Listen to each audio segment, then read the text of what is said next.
Hi guys, welcome back again to our YouTube channel, Miward Forever Mania. Before tayo mag-start guys, inibitahan ko muna kayo guys mag-subscribe to our YouTube channel. So yan guys, before natin tarakhayin guys yung ating updates for today about po kay Miss Maymay Entrata. Shoutout po sa lahat ng ating mga subscriber. Malapit na po tayo guys mag 20k subscriber, and thank you so much guys sa iyong support from the start. Tayong nagbibigay po tayo ng updates tungkol po kay Miss Maymay Entrata at Edward Barber. So yan guys, simulan na natin yung ating updates about Maymay Entrata. Narito na po.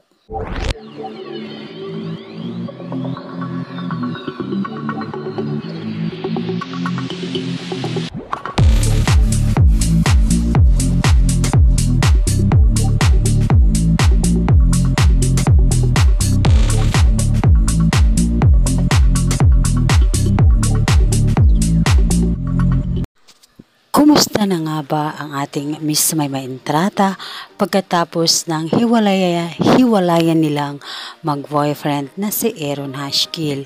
Sa ngayon guys ay makikita po natin na si Maymay Entrata ay abala talaga sa kanyang social media at paunti-unti meron siyang mga concert na ginagawa sa ngayon.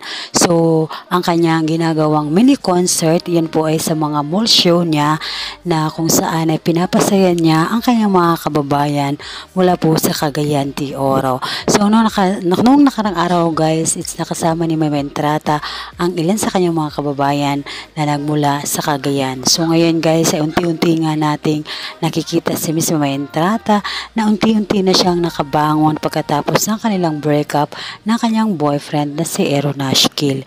Although hindi naman niya sinabi sa publiko ang dahilan ng kanilang paghihiwalay, at although hindi naman talaga inamin ni Miss Maymay Entrata kung ano nga ba ang dahilan at kung kailan nga ba sila nagkahiwalay ni Aaron Hashkill. Wala pong detalye na ibinigay po si Maymay Entrata sa publiko kung ano nga ba ang rason kung bakit sila nagkahiwalay ang kanyang boyfriend.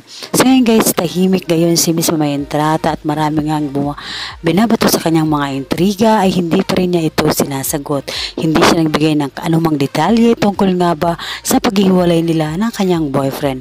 So ngayon guys, ay talaga naman respetuhin po natin kung ano may ang desisyon ni Maymay na tahimik lang at ayaw niya pag-uusapan pa ang kanyang nakaraang boyfriend na si Aaron. Kamakailan lang ay nabanggit ni Maymay Entrata sa isang show at sinabi niya na tahimik na ang kanyang buhay ngayon at masaya na siya, at ganun din naman daw si Aaron ay masaya na rin daw. Kaya naman hindi na dapat pag-usapan pa kung ano nga ba ang dahilan kung bakit sila ay nagkahiwalay. Ang importante ay pareho na silang nagka-move on sa isa't isa. So yun guys, tahimik pa rin ang kampo ni Maymay at never siya nagsalita ng di maganda or maganda tungkol sa kanilang hiwalayan ni Aaron Hashkill na ang kanyang boyfriend na isang Canadian. So yun guys is bukas na naman ulit ang puso ni Maymay sa taong kanya talagang karapat-dapat sa kanyang pagmamahal. At kung sakaling dumating man yun ang panahon na yun, at siguradong yun na nga sana ang kanyang makakasama habang buhay.